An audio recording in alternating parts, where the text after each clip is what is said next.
Okay. Hello, my name is James, and today we're going to do a different kind of art. Today we're going to be looking at Mola art. Mola art has come from Peru. These ladies from Peru make the most beautiful clothes you will ever see. They often have animals. Here you can see different types of animals, some which live in the rainforest, some that are just a bit odd, but that's okay. You can do anything you like with Mola art. Now, I thought about the animals that live in there, because they're often about animals, and one of my favourite animals is the sloth. So step one, you need to find a picture of an outline of your favourite animal. This is mine. This is a sloth. I love sloths. I cut it out, and then I put it on top of some yellow paper.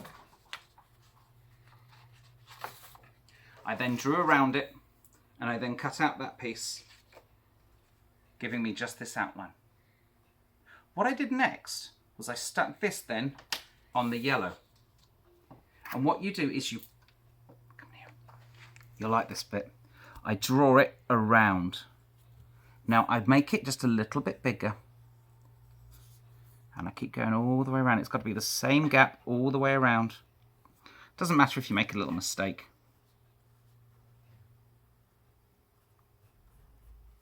You just keep going, and you keep going round.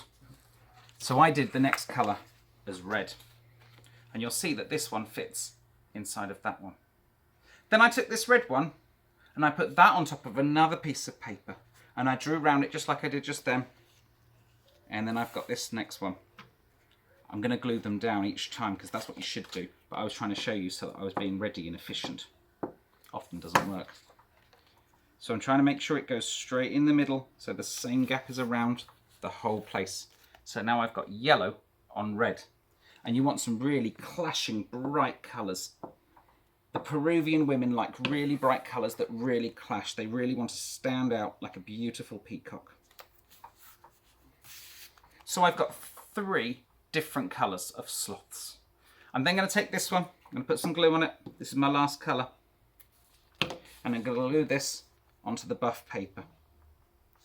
Keep all these little bits that you've cut, because they'll be useful in just a minute. I'm going to do the same thing that I did before. I'm going to draw around. Doesn't matter how this bit looks, because you can always rub it out.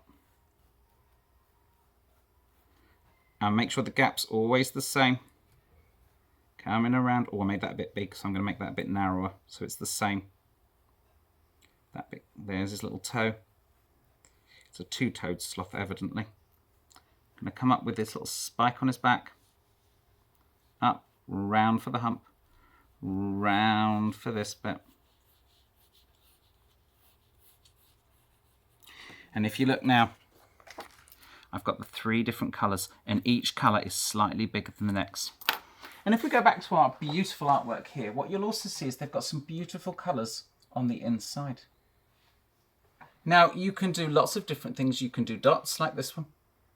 You can do funky shapes and outlines.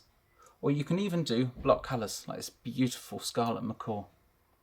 What I'm going to do, and I've started, I'm going to draw his eye first of all. So I've cut out a little bit of green. It's very small. So then I'm going to get another bit, another colour. And I'm choosing those colours that really clash. They really don't go together, but that's what they're supposed to. They're not supposed to look pretty. They're supposed to look really bright and colourful. So I cut out this little circle that's going to be an eyeball, trying to keep the outside the same all the way around. I get my glue again, and I'm going to stick it on here. I'm going to draw around it again.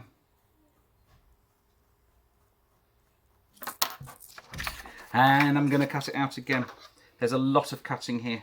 And it's okay to make mistakes. Doesn't matter if you make mistakes. Just keep going round and round, turning the paper, not the scissors. Very important skill when cutting. Then I'm going to, can you guess what I'm going to do next? I'm going to stick it on the paper again. A little bit of sticking. And then I'm going to cut out. Oh, I forgot to draw. Can't believe I forgot to draw. Making sure it's the same gap all the way around. It's okay if you make a mistake and it's not quite exactly perfect. I'm turning that paper, making sure I turn that paper. My hands holding the scissors is nice and firm, nice and strong. All right, now I've got my concentric circles. I'm going to glue it. I'm just going to glue it for his eye. Now my little sloth has got a molar eye. I'm going to make another pattern here and make it a little bit longer. I'm going to do some swirly shapes here, I think. I think that would look nice. And maybe a shape coming down for the leg. But I'll show you that picture later. I'll show you when I'm done. Have fun making molar art. Bye-bye.